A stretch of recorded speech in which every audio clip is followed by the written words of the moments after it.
Welcome back to Get Your Shit Together. I'm your host, Belen Salomon, and I'm so excited that you're here. We've got a really good episode today. I have on Nicole Modic.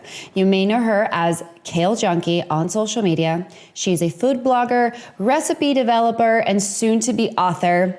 She is a former lawyer who took a leap of faith and pursued a career in wellness and recipe developing, and she's just really awesome. We talk about when she made the decision to leave law, her eating disorder, how she overcame it, and how she juggles it all, because I honestly do not know how this woman juggles it all. She also makes my favorite cookie recipe, life-changing tahini cookies, that you absolutely need to make because they're so bomb. This episode is full of knowledge, and I just really thoroughly enjoyed speaking to Nicole. She really is so wonderful, so supportive, and just down to earth. So enjoy. And as always, if you have a minute, please write a review, rating, follow. I appreciate it all. And let's get into today's episode. Nicole, Hello. I'm so happy you're here. I'm so happy you're here. Thanks for having me. This is like my dream come true, and talking to my friend and talking to someone I love so much. So, oh, thank you. So we're going to dive into everything about Kale Junkie, your new book that's coming out, your background, your TikTok, your Instagram. But I always I was thinking about it today, and I was like, so we haven't met in real life. We're going to. Yes. You're going to come visit me. You're going to come to Austin. This year. But I feel as though I have met you, I've known you for years. And I think one of the greatest things about social media is connecting with not only like-minded people, but you and I met and connected because you purchased some of my stuff, and you were so authentic and amazing at tagging me and just showing the brand love. And we connected through there and have become good friends. So yeah. I just wanted to say that before we started, because I think it really speaks volumes of your character and the type of person that you are. And it's so refreshing. Thank you so much. Well, I mean, it's really amazing that we can support other people, other women that are doing incredible things, and know that there's room for all of us in this world to be great, to be successful, to do what we love, and just to spread that love. So 100%. And I want to get into that topic when we get a little bit into this episode, because I think it's so important. But first, tell us who Nicole is, your background, where you grew up. I believe you grew up in LA, right? Yep. Yeah, I grew up in LA. So I started my career as a lawyer, but behind the scenes for, about 15 years, I was hiding behind this eating disorder that nobody knew about. I was miserable practicing law, and I thought this was the only thing I was ever going to get to do in life, because I was suffering inside. And this whole Instagram and blog and all of, what Kale Junkie is today, was a dream. In a million years, I never thought it would be what it was. It was a hobby. As I came clean one day to my husband when he caught me mid-binge. It was, a really embarrassing moment where I was eating a stale loaf of bread in the bedroom, and he walked in on me, and I was mortified. That's the person that I loved so much. Had no idea that I had an eating disorder, that he married somebody with this illness, and that I had hid it from him too. So that was what started the healing journey. Because I think many times, whether it's an addiction with alcohol or food or drugs, I think sometimes the first step is exposing that and bringing it out into the open. So for me, that was the beginning of what years later Kale Junkie is today. But had that moment not happen, I probably, I don't know, maybe I wouldn't have been alive today, because my binging and purging was so bad that there were moments where I was like, I'm not gonna live. The pressure in my head from the buildup of making yourself throw up, it's a lot. So, wow, thank you for sharing that. I mean, I can't imagine. I personally, never struggled really with any kind of eating disorder. Mm-hmm. So I really truly can't imagine. And thank you for sharing that. I'm curious. Was this your bulimia and your disorder, was this from like a young age, or was this more like in college? Yeah, so I grew up in an Armenian household. I was the oldest daughter. There was a lot of pressure on me. I think my dad came to this country, an immigrant, and all he knew was like, my daughters have to be educated, they have to be smart, they have to be a doctor, a lawyer, they have to study, they have to do all of these things. And I wanted so badly to please him, to please the family. And I went down this path of law, even hating it, and food, and it was extremely stressful. And the only way that I knew or learned, or how I learned how to cope with stress that felt like the weight of the world on me, was through food. And I loved food so much, but I loved it too much. And then I started restricting. I was like, okay, well, I cannot have cake, I cannot have a cookie. And so because I eliminated all of those things, when I saw them, it was like a free-for-all. So part of my healing, which is really interesting, what people ask me to this day, like, you cook and you bake and you do all these things all the time now. How are you around food? Does it trigger you now? And I'm like, and the answer is no. And that's because when things are out in the open and when food is out in abundance, it's not and you're not restricting, you're not telling yourself yes or no. I'm now in a place where like I can go have a cookie or two, or I can have everything that I want and not go overboard anymore because there's no mindset of restriction. And that's where, yeah. It's almost like when the veil is lifted, there's no going back. Exactly. And it's exactly what you just said. Like once when you condition yourself, like you were saying, like no cake, no this, no that, I'm sure it was exhausting. I can only imagine how fucking draining it must have been and exhausting it must have been. And you saying like about your parents and like the upbringing, and it really, I think about this often because my parents also moved to America, but my dad's Spanish, my mom's Italian, and it was almost kind of the opposite. Like they were very like taken back when I was like, I'm going to college. They were like, why? Live with us forever. Yeah. And so I grew up kind of like, my parents were like, do whatever you want to do. We support you, blah, blah, blah. Not to say your parents weren't supporting you, but there's something to say about choosing paths for your parents. And what that does to you, and that resentment that it is inevitable that you're going to get, because you're living really, and I'm not saying you particularly, but most kids are living out their parents' dream. Exactly. And I think that's where like, we try to fit into these molds. And, years ago, it was before a lot of these creative careers were acceptable, or that people understood that you can be an artist, you can have a musician, you can have a career in social media. And all of these things are very valued and respected. And they're just as wonderful as something that as, a doctor or a lawyer, there's more, or, an executive, there's more to life than these kind of archaic, totally. You know what I mean? Yeah. So, like doctors and lawyers and like, like the proper thing to do, and it's safe.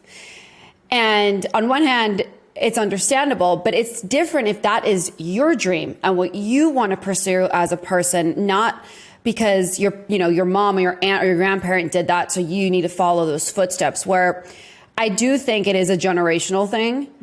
And I think now, especially like I'm sure you won't say that to your children. You're not going to be like, you got to follow these footsteps. You're going to be encouraging them to try everything. Yeah. And I think the same thing goes with relationships too. And I think about like who I was dating growing up. My parents had a big say-so in who they liked and who I could date and who I couldn't. And I really wasn't able to make those decisions for myself. And they made them for me. They thought that they could foresee into somebody and say, oh, that's not a good person for you, that person's not right, when it essentially that robbed me of the ability to make that decision for myself. And these are things that years later, I'm 41 now, but I carry them. Like I think about them in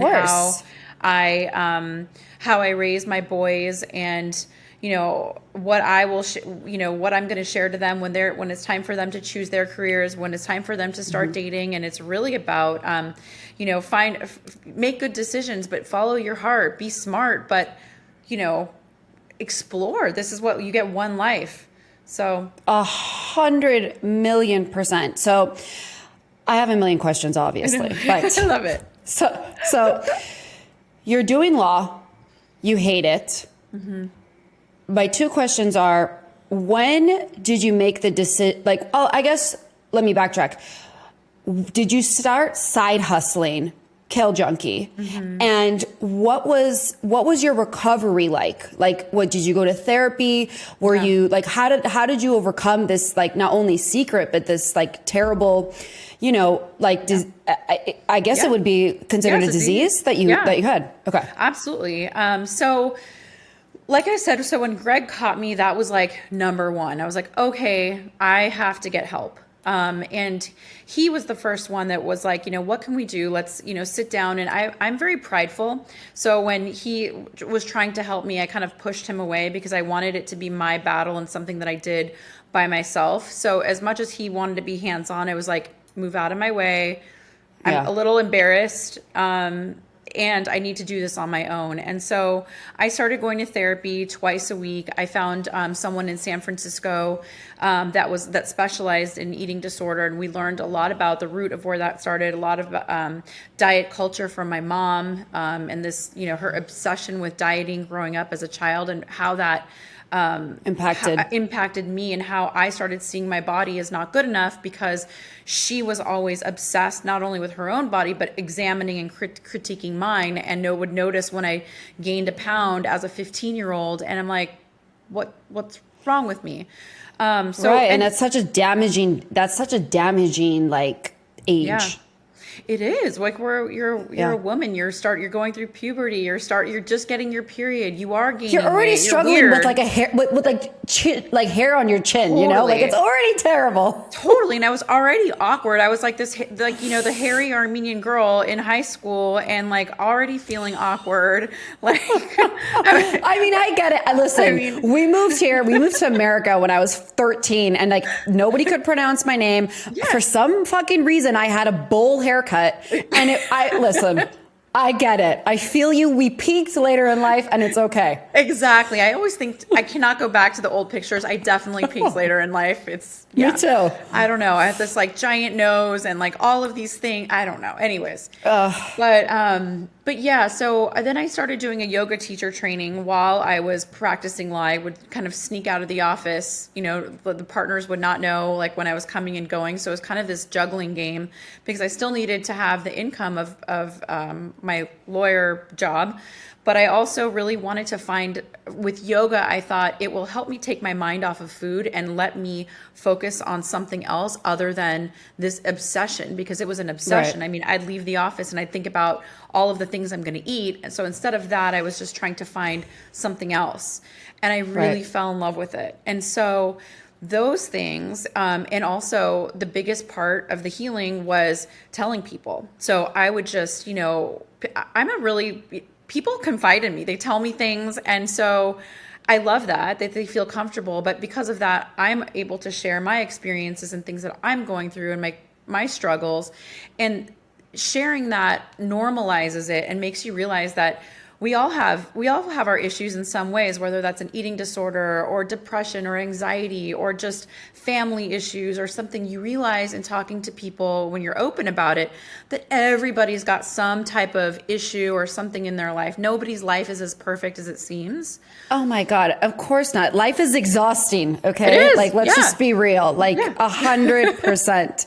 For everyone has some, like, I always say this, and I mean it jokingly in a sense, but it's like, we're all fucked up one way or another. It's true. Exactly. Like everybody's got something, but knowing that and realizing like, it's okay. I don't have to be perfect all the time. I don't have to put up this, I don't have to have this, I wanted people to perceive me, that I was, look at me and say like, she's perfect. She's got the perfect body. She's got the perfect job. She's got the perfect X, Y, and Z. And that image became too hard to maintain. And I burst.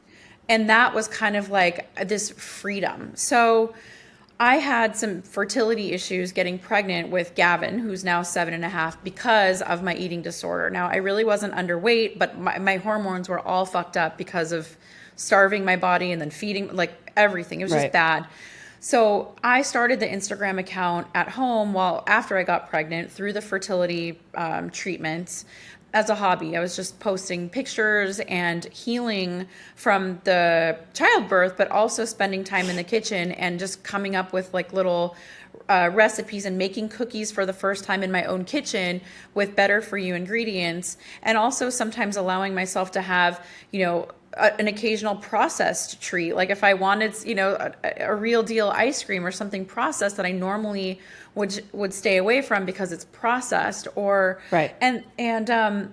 Those simple things started the path towards like normalizing my relationship with food, because I started doing it all the time and then telling people. And when I started telling people on Instagram and coming out from hiding behind just food pictures, that's kind of when it changed into something a little bit more. And now over the years it's evolved, and now it's mostly food focused and food forward. But that part of my story is a really my why, and what I do is really to reach mostly women and young girls that struggle with body image. It's a big problem still. Oh my God, it absolutely is. And social media doesn't help, especially with like these filters and like all this like insanity. Literally a couple of days ago, I got a couple messages from girls, and they were like, "Thank you so much for like not using a filter." And I'm like, this is where we're at. And don't get me wrong. Yeah. Sometimes your girl needs a filter. Yeah. But I was just like, fuck. Like, I think about my friends who have daughters, and like my goddaughter is turning 8 this year. Yeah. And I'm like, what? I'm scared. Yeah, it is true. It like that. And I'll never forget when there was a period a couple years ago where filters started being this thing, and I found one that I really liked, and I was like, oh my God, it makes me look so pretty. I was using it all the time. It was like the one thing all the time. And snatched your face. It did. But it was like, I'm like, it's not too obvious, but but my followers actually called me out, and they were like, you know what?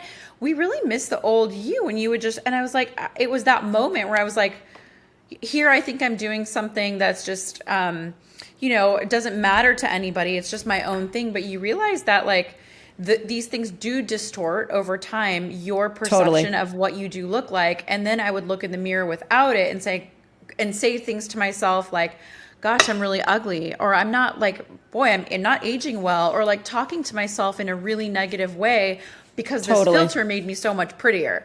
I don't know. Yeah. No, I mean, that literally could be its own topic of a podcast. So I feel you. I do need to intervene and tell you that your life-changing tahini cookies are legitimately life-changing. And I thank God that you started making recipes, because it's like the best thing that it's my favorite thing on earth. So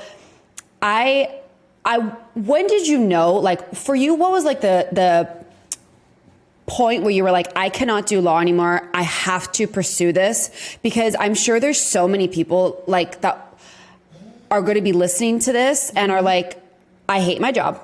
Yeah. But I'm too old. And I'm also curious, how old were you when you made this decision to leave being a lawyer, which is a very safe, cushiony job? It's like, it's like a 9 to 5, it's safe. So I'm curious, how old were you? And like, what was the point where you're like, I'm fucking taking that leap of faith and like, there's no turning back? Yeah. So great question. And, I think it was about 8 years ago. So I'm 41. So what is that? I have to count on my fingers. 40, 39, 38, 7, 6, 5, 33. So about 33, I had been practicing law for about 6.5 years. And the turning point was when I started, I think after I had reached like about 50,000 followers, I met a girl and through social media, and she was like, you can start monetizing your Instagram. I was like, what are you talking about? Like, it was such a foreign concept to me.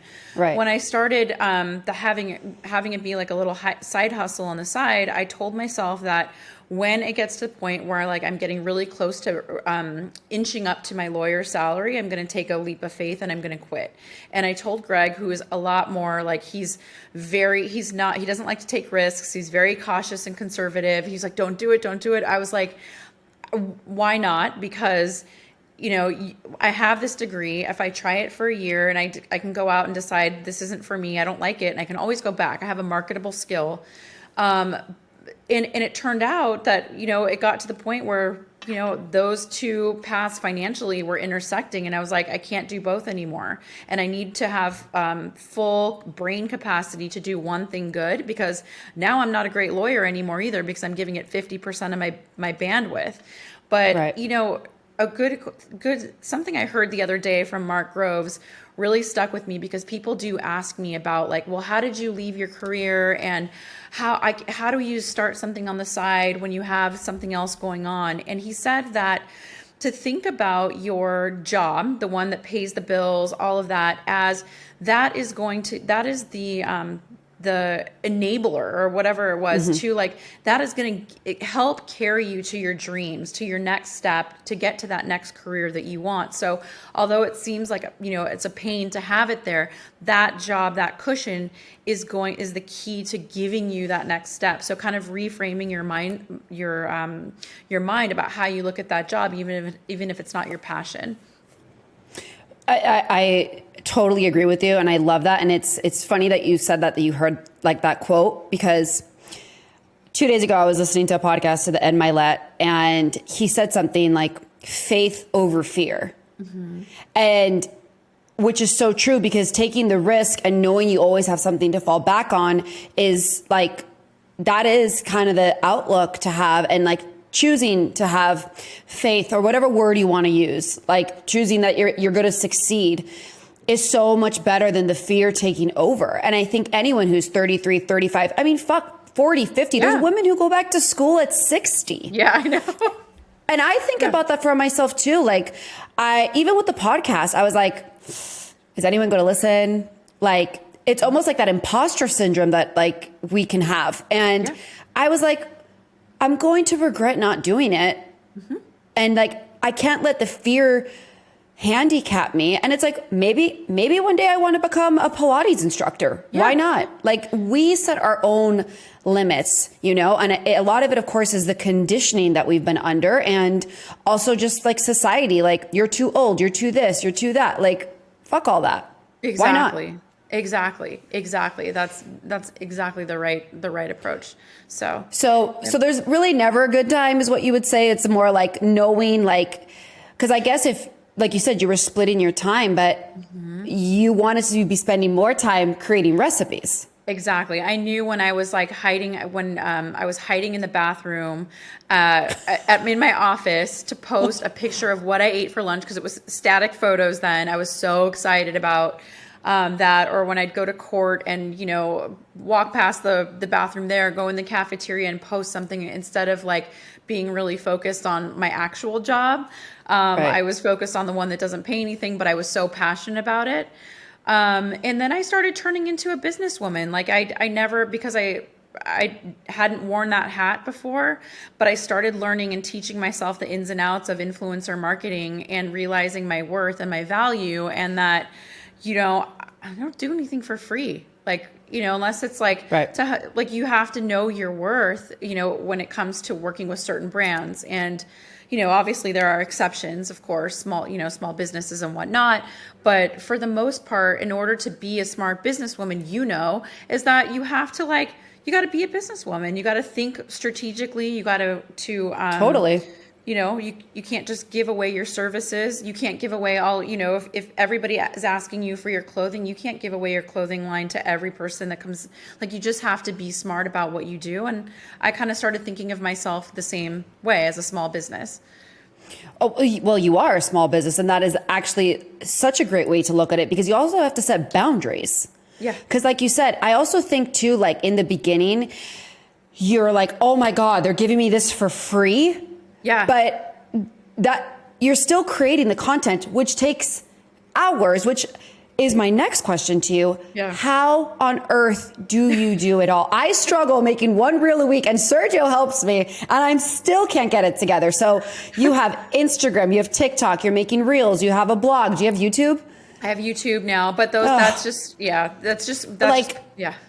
How are you? And you wrote a book, and you're a mother. And how do you have time for yourself? So I need a breakdown because I also think you take incredible photos.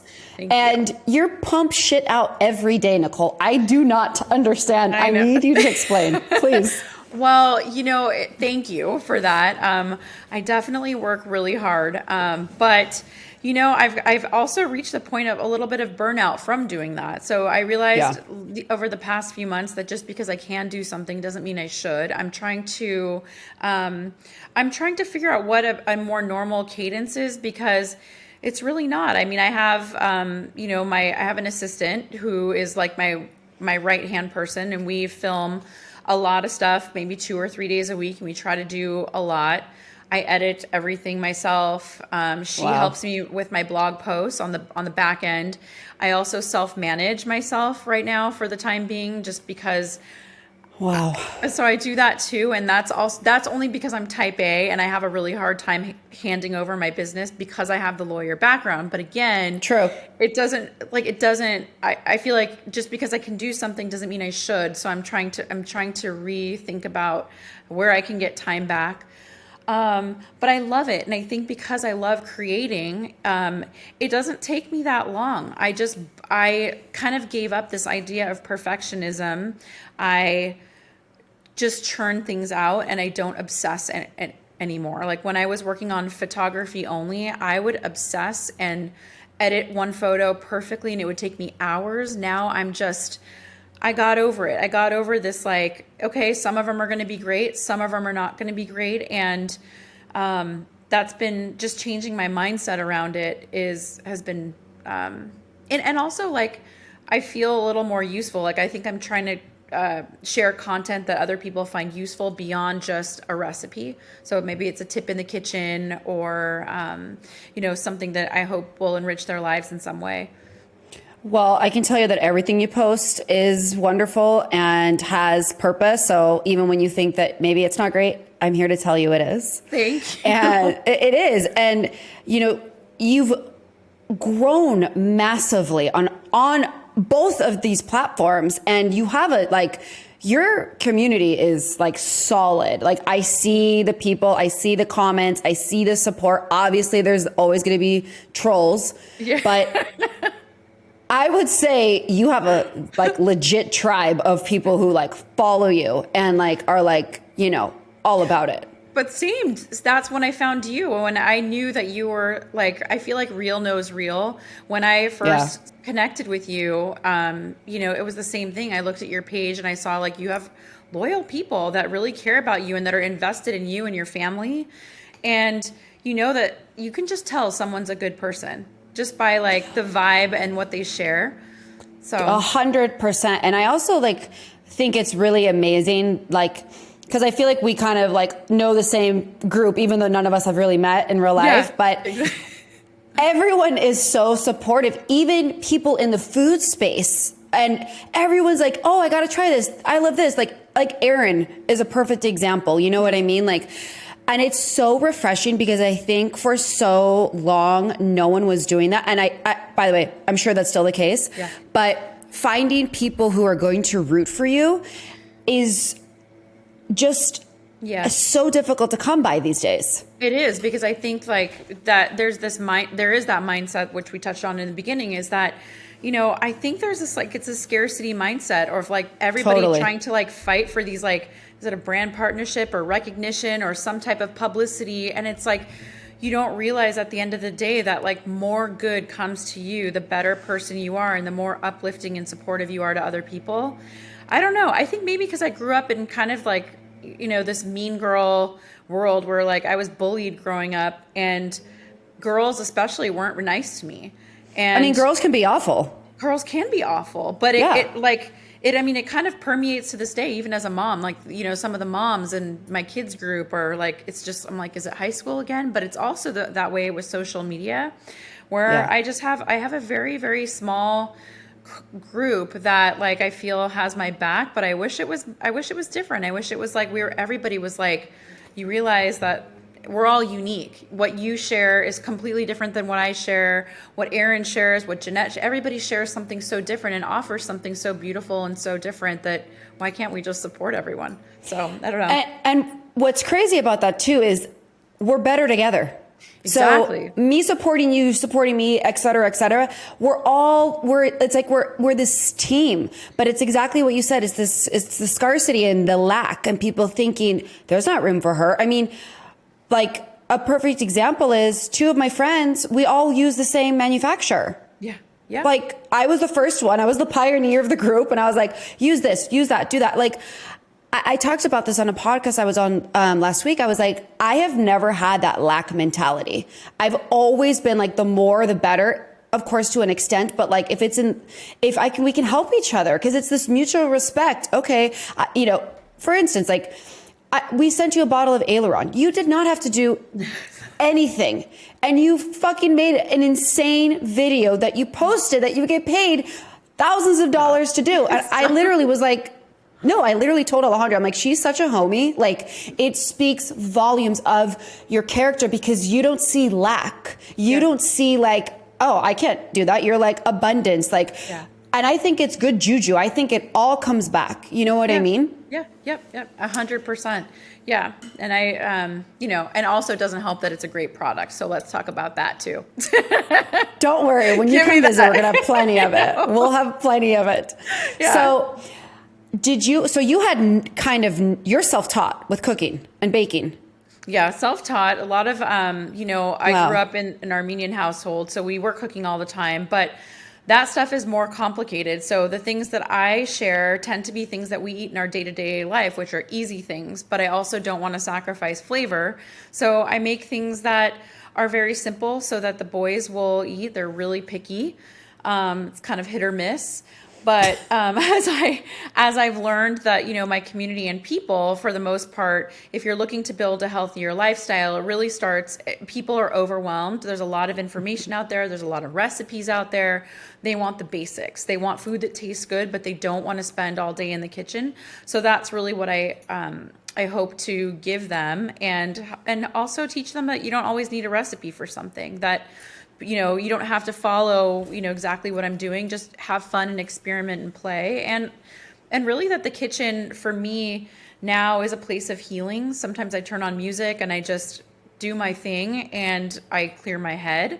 So, it's a really great way for, people to do the same, is just to kind of get into a groove, make food that you want to feed your body. Like you want something delicious because you deserve it. Yes. Yeah. And obviously that comes with the healing that you did, and also like being kind to yourself and like eating intuitively, which I think, is so important. And I've kind of always been that way. Sure. Obviously, like when I was younger, I'd be like, oh, I shouldn't eat that. I'm going on vacation, this and that. But I grew up a little bit differently. Like as you were saying, like your mom was always kind of like yo-yo dieting, all that. Like my mom, I didn't grow up around that. Yeah. But obviously living in the US and moving from Spain, it was very in my face. So I was around it a lot. I thankfully wasn't influenced by it, but I've always kind of gone by intuitive eating. And these restrictions, you're paleo, you're this, you're that, like, fuck, like just listen to your body. Yeah. And it, and I know it sounds so much easier said than done, but I think it's such, like, there's so much importance behind that because intuitive eating plays hand in hand with being kind to yourself. I mean, I think. Yes. Yep.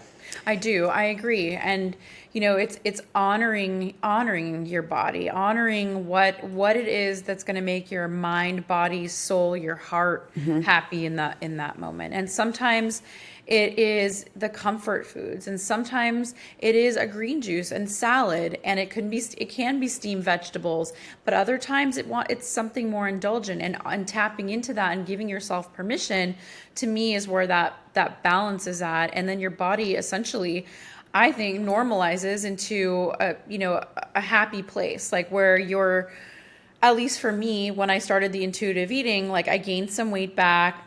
I gained healthy weight that my body needed, but I'm able to maintain that eating what I want for the most part, because that's what my body likes and needs. It's in its happy spot when there's no restriction involved.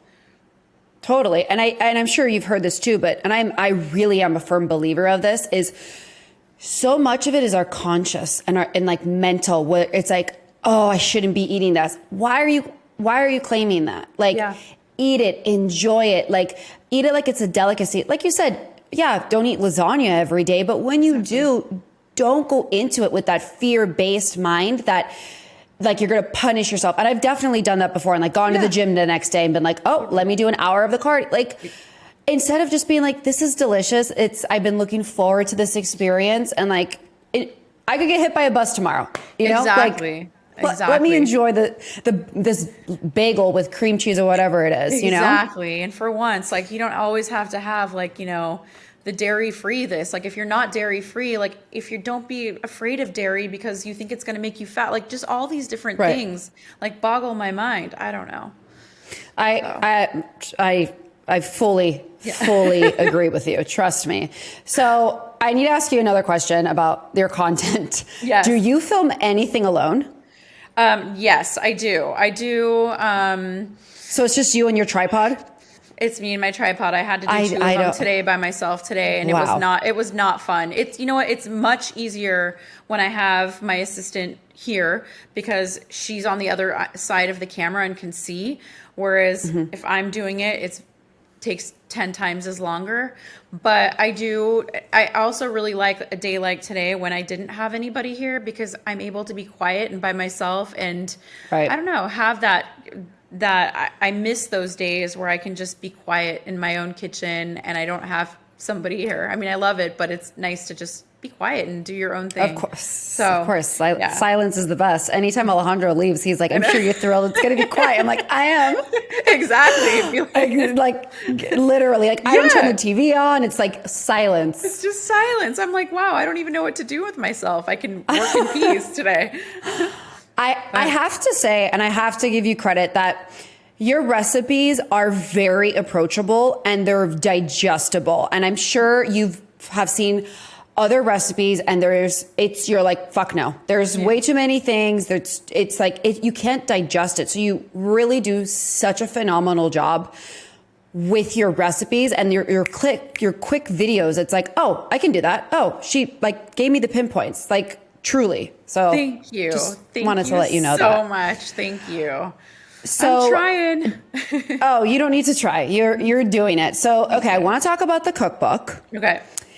And I want to, like, was this something that in the back of your mind, you were like, one day I'm going to write a cookbook? Or are you like, holy shit, I wrote a cookbook? Like, you didn't know?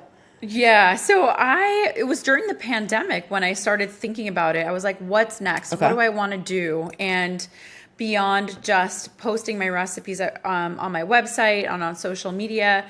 And one of my girlfriends who's also a published author, was like, you need to write a book. You need to write a book.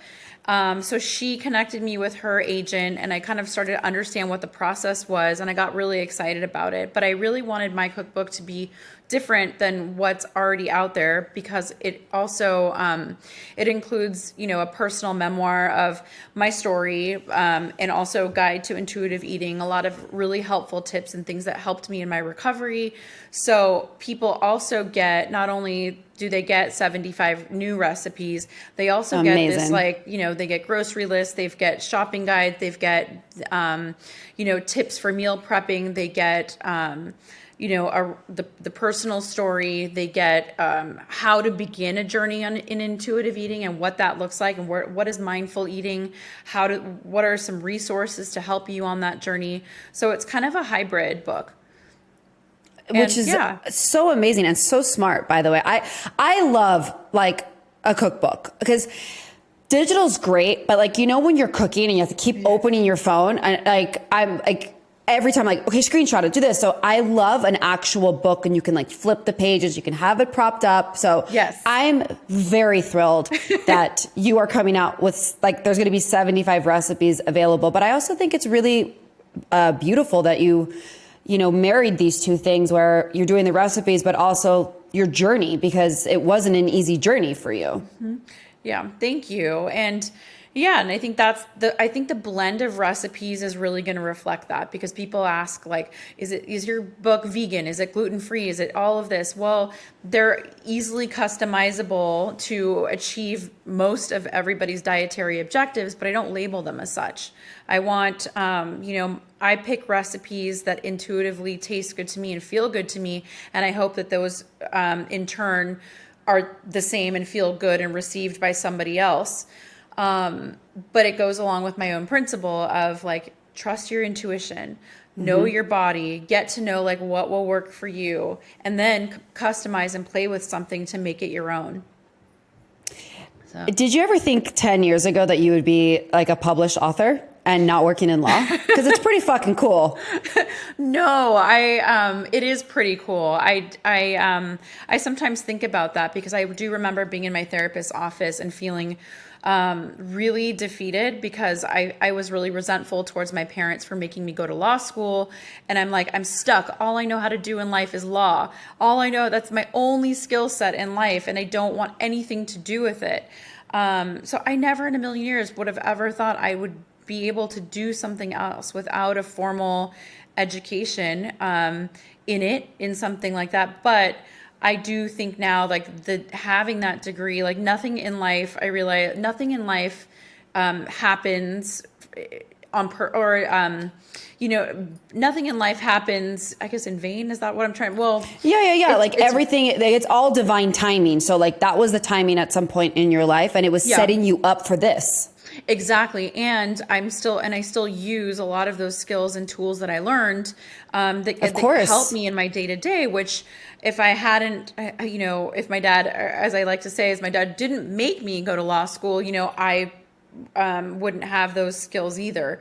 So I guess everything does happen for a reason, but I never in a million years would I have ever thought that it would be where it is today. And it's just kind of, now I'm just thinking about, like, what's next after the book.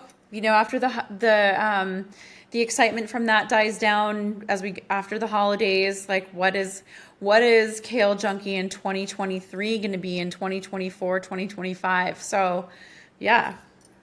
Wow. Well, we were talking about off recording. We got to enjoy now. So enjoy this amazing journey that you're embarking on. And I'm curious, what's your relationship now with, like, your parents, and with your mom? Yeah, that's a really great question. My relationship with her it's still a little strained, and I don't think in her mind she would love to be super close, but I still have a lot of work to do in therapy that I'm not fully, I still carry a lot of resentment from the earlier years. And it is a day by day thing. I'm really close to my dad, so he and I have a great relationship, but I think, and I don't carry resentment towards him, oddly, for, like, pushing me to be studious and to achieve academically.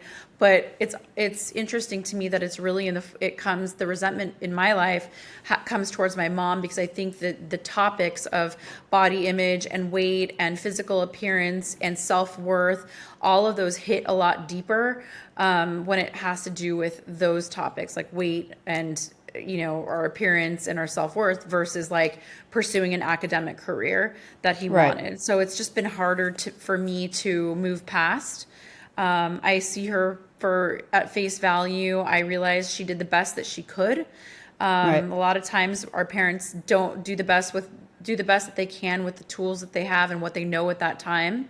So I try my best not to hold it against her and have a normal relationship, but still strained, Of course. Yeah. And I think, as we get older, obviously I don't have kids, but I feel like as we get older, we are more empathetic towards our parents, because we understand that they were doing the best that they could at this age, or, like, whatever the circumstances were. But that doesn't mean, like, those feelings aren't valid, and that there's still trauma there that has to be, like, worked through, like, you don't want to stay in resentment and anger, but there's still shit there that has to be, like, worked through and discussed and all of that. So, I mean, I'm sure a lot of people can relate to that, because then there's the guilt, and then you're like, well, they're older, and, like, it's this cycle.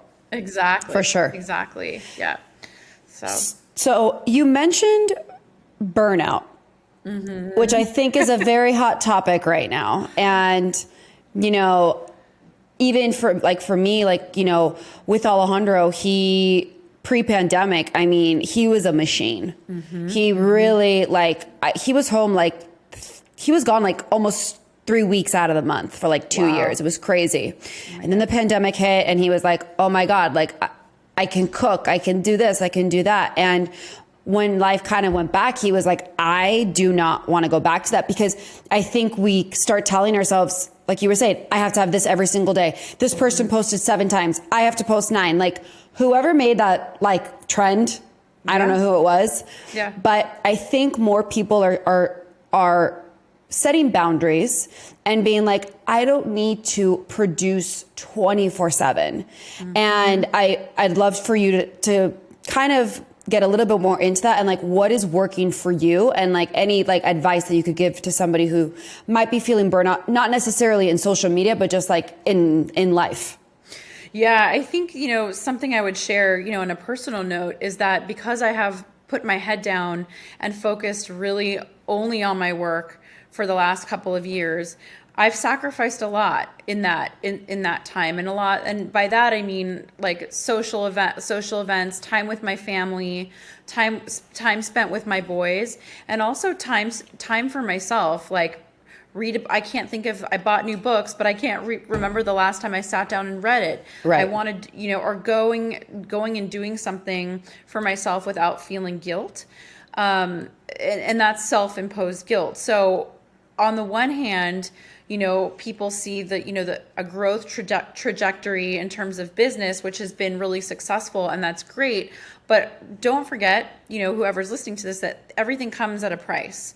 We are all given the same 24 hours in a day. So how we choose to use it is up to us. And I chose to use it in a way that, you know, was really for my business. And now I'm kind of paying the price for that, because I'm realizing like, gosh, I do miss my boys more. I wish I was like a little bit more involved with what they were doing. I wish that I took time to like become more cultured, to go see a play, or go see a movie, or read a book, or go see live music, now that we can do all of those things again, that I don't allow myself to do those things. And I kind of close myself off to opportunities because I've been burying myself in work. So I think my advice is really what I'm going to start taking myself. And as I've started to do this, you know, this past month, and hopefully going forward, is really like setting better boundaries around that, and really telling myself that I deserve rest, that there's more to life than just like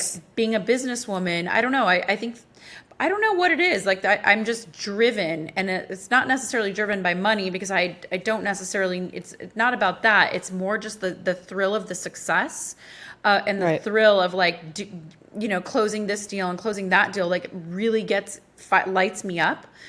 But does not mean it's healthy. So I think that's where I really want to be real with people and know, like, on the outside, yes, everything looks, you know, great, and it is, except, you know, everything comes at a price. So where does that look like in terms of like balance? So now I'm trying to like backpedal and say, okay, I've achieved this. Now, how can I take care for myself? How can I spend more time with my kids in a meaningful way? How can I do things for myself that fulfill other cups in my life besides the work cup?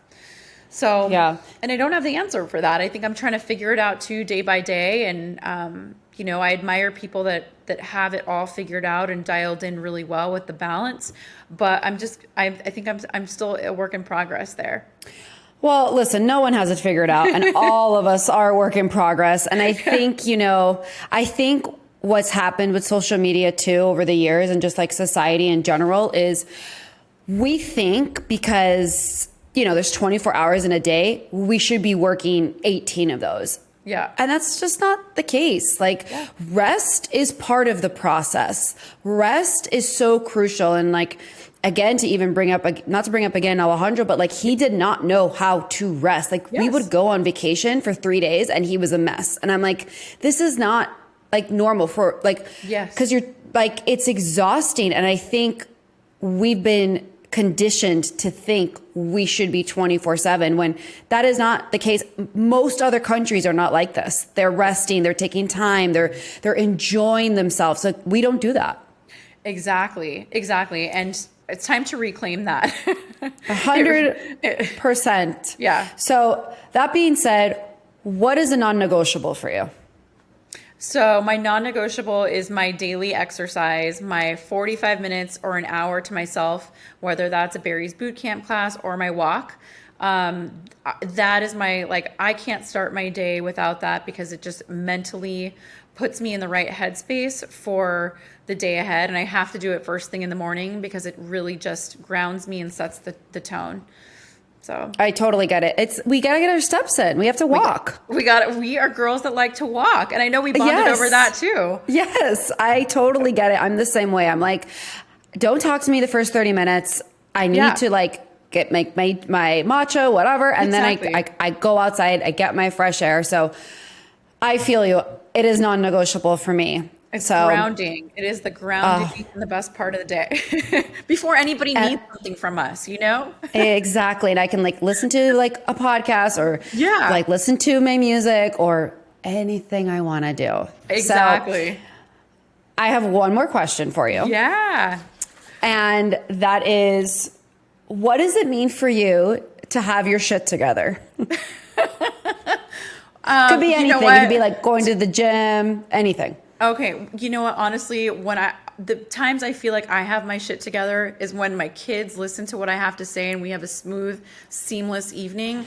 I feel like I have succeeded in life on those days because they're very rare because they're naughty as all hell and they are boys and they have a ton of energy. And I always feel like my life is falling apart in like trying to like navigate them. And anyway, so I feel like my life is together when they're good boys.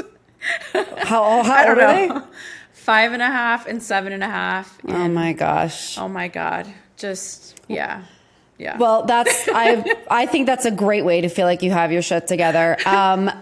Where can everyone find you? Pimp yourself out. When is the book coming out? So the book is available for pre-order already. It's available on Amazon and everywhere books are sold.